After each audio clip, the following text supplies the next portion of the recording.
আপনার কাছে এই মুহূর্তে ঢাকা গেট স্টুডিও জানতে চাইবে বর্তমান রাজনৈতিক প্রেক্ষাপটটা কেমন। ধন্যবাদ। দেখুন, 5ই আগস্টের পর বাংলাদেশের মানুষ মনে করেছিল একটা বড় পরিবর্তন আসবে। আওয়ামী লীগ সরকার 15 বছরের দেশে যে দুঃশাসন দিয়েছিল, মানুষ মনে করেছিল সেই দুঃশাসন থেকে মুক্তি পাবে। কিন্তু প্রথম দিকে ডক্টর ইউনূস ঠিক পথেই ছিলেন, পরবর্তীতে ডক্টর ইউনূস দেশকে আবার দুইটা ভাগে ভাগ করেছেন। শেখ হাসিনার সরকার, যাকে স্বৈর শাসক বলি, ফ্যাসিস্ট বলছি, উনি যেভাবে বাংলাদেশকে দুইটা ভাবে ভাগ করেছিলেন, একটা ছিল মুক্তিযুদ্ধের পক্ষের শক্তি, আওয়ামী লীগ না করলে বা আওয়ামী লীগের সাথে সম্পৃক্ত না থাকলে ছিল মুক্তিযুদ্ধের বিপক্ষের শক্তি। এইভাবে দেশকে একটা দুইটা ভাগে ভাগ করে যারা বিরোধী দল মত ছিল তাদের উপর যে অত্যাচার নিপীড়ন করেছিল আমরা তো সেগুলো দেখতে পেয়েছি। বিশেষ করে বিএনপির উপর, জামাতের উপর যে দমন নিপীড়ন চালিয়েছিল, বিএনপির মহাসচিবের বিরুদ্ধে কত মামলা দিয়েছে, অবশেষে ময়লার গাড়ি পুরানোর মামলা দিয়েছিল, যেটা নিয়ে বাংলাদেশের জনগণ শেখ হাসিনাকে ধিক্কার দিয়েছিল। আমি অনেকগুলো টক শোতে শেখ হাসিনার বিরুদ্ধে কথা বলেছি যে একজন দলের মহাসচিব উনি কি ময়লার গাড়ি পুড়িয়েছেন, উনার বিরুদ্ধে আপনি ময়লার গাড়ি পুরানোর মামলা দিয়েছেন। দেখেন, আমরা সবাই শেখ হাসিনাকে হটানোর জন্য আপনার একসাথে আন্দোলন করেছে, সকল দল নির্বিশেষে। ইভেন যে জাতীয় পার্টি আপনার এই যে বৈষম্য বিরোধী ছাত্র আন্দোলন যে আন্দোলন হয়েছিল তাদেরকে সমর্থন দিয়েছিল। প্রথম যখন বৈষম্য বিরোধী ছাত্ররা বৈষম্যের বিরুদ্ধে আন্দোলনের জন্য নামে, যেটা কুঠার জন্য আন্দোলন ছিল, সেখানেও কোনো জাতীয় পার্টির চেয়ারম্যান সংসদে বলেছিল ছাত্রদের আন্দোলন যৌক্তিক। পরবর্তী স্টেজে ছাত্রদের প্রত্যেকটা আন্দোলনে জাতীয় পার্টি সমর্থন দিয়েছিল।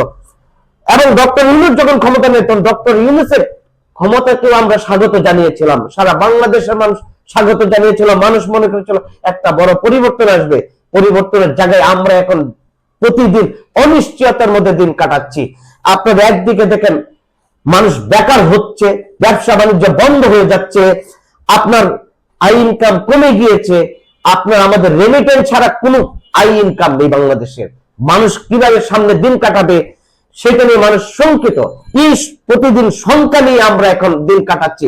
আমার কি বলতে ইচ্ছে হয় জানেন, যে প্রত্যেকদিন ঘুম থেকে উঠে যে একটা নিঃশ্বাস নেব, প্রাণ ভরে সেই নিঃশ্বাসটা নিতে আমার এখন কষ্ট হয়।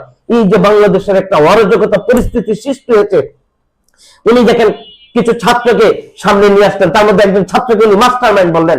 আমরা জানি না উনি কিভাবে মাস্টার মাইন্ড হয়ে গেলেন, অথচ ডক্টর ইউনূসকে সকল দল সাপোর্ট দিয়েছিল। উনি কিছু ছাত্রদের কথা শুনে দেশকে একটা লেজেগুড়ে অবস্থায় আজকে নিয়ে গিয়েছেন।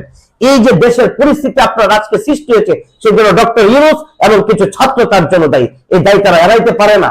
আপনার দেখেন আজকে আমরা যেটা চিন্তা করছিলাম, এই যে আজকে শেখ হাসিনা দলকে আপনার নিষিদ্ধ করা হয়েছে, এই নিষিদ্ধ কি সমাধান? আপনি একটা রাজনৈতিক দলকে নিষিদ্ধ করলেন, এর পরবর্তী তার ফল কি হবে সেটা কি ভেবে রেখেছেন? জামাতকে যখন আওয়ামী লীগ নিষিদ্ধ করেছিল তখন ওগুলো জাতীয় পার্টি প্রতিবাদ করেছিল, বিভিন্ন দল প্রতিবাদ করেছিল, যে নিষিদ্ধ কোনো সমাধান হতে পারে না। আপনাকে বাংলাদেশ একটা গণতান্ত্রিক দেশ, যেখানে সবাই আপনার রাজনীতি করতে পারবে। যদি কেউ অপরাধ করে থাকে তাকে শাস্তি দিবেন। আওয়ামী লীগ যে অপরাধ করেছে, আমরা কোন অপরাধীকে সেভাবে ধরতে দেখছি না।